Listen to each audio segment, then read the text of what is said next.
Salut à tous, ravi de retrouver sur canalturf.com pour évoquer le programme de ce vendredi 30 mars. Le Quintet aura pour cadre l'hippodrome de Paris-Vincennes et se déroulera en nocturne. On y retrouve des trotteurs bien connus en pareille société.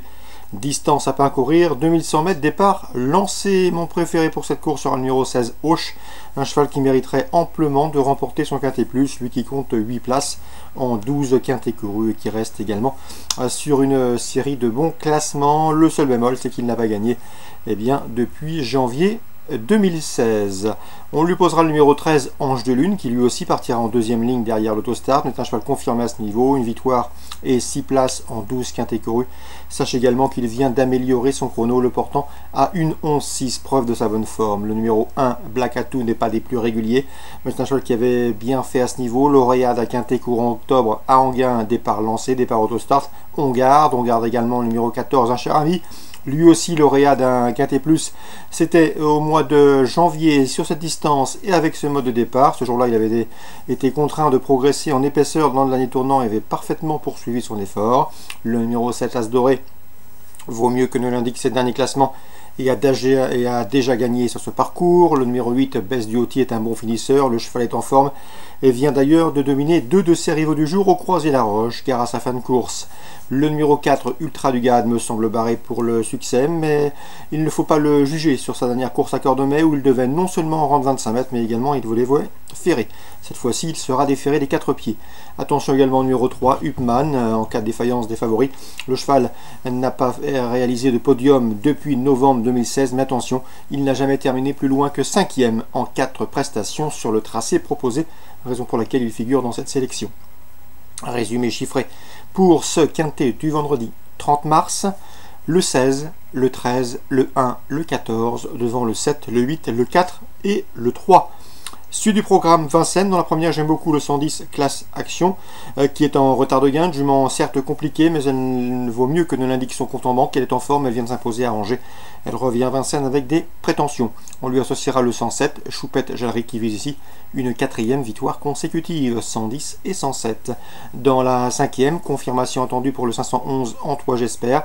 Je vous l'avais indiqué lors de son récent succès à Laval, le cheval est préservé, estimé par Sylvain Dupont. Il a bien gagné la dernière fois et devrait pouvoir confirmer à Vincennes. C'est le 511 Antoine J'espère. Bordeaux, Réunion 3, un coup de cœur, le 101 Kenzo du Chandou, bien né puisque frère utérin de la bonne Miss du Chandou. Pour ses débuts sur le Steeplechase, ce pensionnaire de Philippe Pelletier a gagné très facilement, près de 20 longueurs d'avance ce jour-là à Saint-Brieuc le 11 mars. Il devrait pouvoir confirmer dans ce lot, le 101 Kenzo de Chandou. Pour répéter, Fontainebleau, Réunion 4 dans le prix Cœur de Chasse, le temps fort de cette épreuve, une listed. J'aime beaucoup le 601 Cox Bazar qui avait bien gagné à ce niveau le prix Le Cercle. C'était à Deauville l'été dernier. À mon avis, il doit pouvoir confirmer ici, même pour cette course de rentrée, car le lot semble dans ses cordes. Il dominait d'ailleurs dans cette listed ses aînés, avant de courir le prix Petit Couvert, un groupe 3. A priori, son principal opposant sera le 602 Chekel Jack. Chekel Jack qui n'a terminé que 7e de cette course l'an dernier, mais qui en fin d'année dernière, fin 2017, avait réalisé plusieurs bons classements et plusieurs bonnes performances. Donc pour Fontainebleau Réunion 4, prix Cœur de Chasse, la 6e, le 1 et le 2.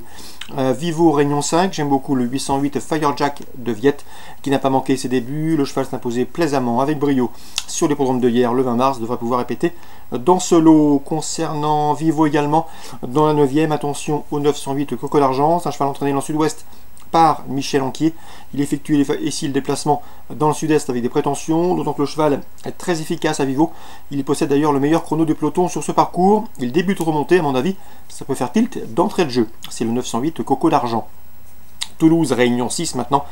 Pascal Manceau m'a toujours dit du bien du 604 Elk du Pâtural. Le cheval reste sur de bons classements et devrait pouvoir répéter dans cette course toulousaine, le 604 Elk du Pâtural. J'ai pu m'entretenir avec l'entraîneur également Bruno Vanacker. Il aura plusieurs partants et je l'ai senti confiant avec le 709 Enjoy du Truffier. C'est une jument assez compliquée, notamment au départ. Il ne faut pas qu'il y ait un adversaire derrière elle. Elle peut se brusquer, s'énerver et faire la vôtre. Mais attention pour ses débuts autre montée, ici elle ne surprendrait pas son entraîneur en s'imposant. Donc affaire de départ pour ce 709 Enjoy du Truffier, mais la jument est bien, elle est en forme et a été préparée pour cette course. Elle a déjà d'ailleurs été exercée dans la discipline à l'entraînement. 709 Enjoy du Truffier, gare à ses débuts autre montée. Toulouse Réunion 6, le 604 et le 709. Bonjour à tous, rendez-vous demain pour une nouvelle émission.